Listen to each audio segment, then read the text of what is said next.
Jamia Siddiqia title মাদ্রাসা বিদ্যালয়ে চলিত বৎসরে সুখ্যাতিতে উত্তীর্ণ হওয়া ৮ জন ছাত্রীকে সংবর্ধনা জানানো হয়।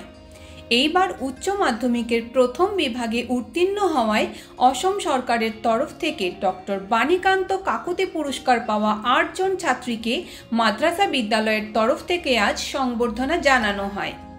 উল্লেখ্য, জামিয়া সিদ্দিকিয়া টাইটেল মাদ্রাসা স্কুলটি লাহড়ীঘাট এবং ময়রাবাড়ি অঞ্চলের মধ্যে একমাত্র ইসলামিক এবং সাধারণ দুটো মিলে যৌথভাবে মেয়েদের উচ্চশিক্ষা প্রদান করে। এই ছাত্রীরাই এই বিদ্যালয়ের সুনাম নিয়ে আসে। এই বিশেষ আয়োজনে ছাত্রীদের সাথে অভিভাবকদেরও এই অনুষ্ঠানে সংবর্ধনা জানানো হয়।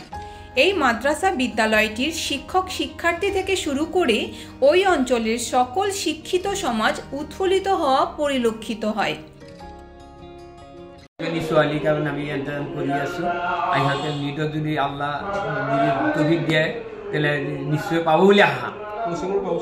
কোচিংয়ের ব্যবস্থার কারণে এইবার আমি আমার হায়দ্রাবাদ সাইন একাডেমিতে আমি যোগাযোগ করেছো, তার দিন বলে আমি ভাবিছো। মানে সিহঁতৰ আমি ইণ্ডিয়াত চাইছো, সিহঁতৰ ৰিজাল্ট ভাল, তার দিন বুলি আমি ভাবিছো। নাই আমি যেতিয়া অকল দুঘৰীয়া মাছলাইল শিক্ষা দিওঁ, সিহঁতৰ মনত কোনোবা বাপ আহিব পাৰে। যিহেতু আমি জেনেৰেল শিক্ষা দিওঁ, জেনেৰেল যিবিলাক ছাবজেক্ট আছে তাতো একো নাই, সকলো ধৰ্ম বিভাগ আছে, তেনেহ'লে সিহঁতৰ মনৰ বাপটো দূৰ হৈ যাব বুলি ভাবি আমি। গুৱাহাটী থেকে স্বপ্না দত্তের report, U Bangla TV. U Bangla TV হৃদয় ছুঁয়ে যায়।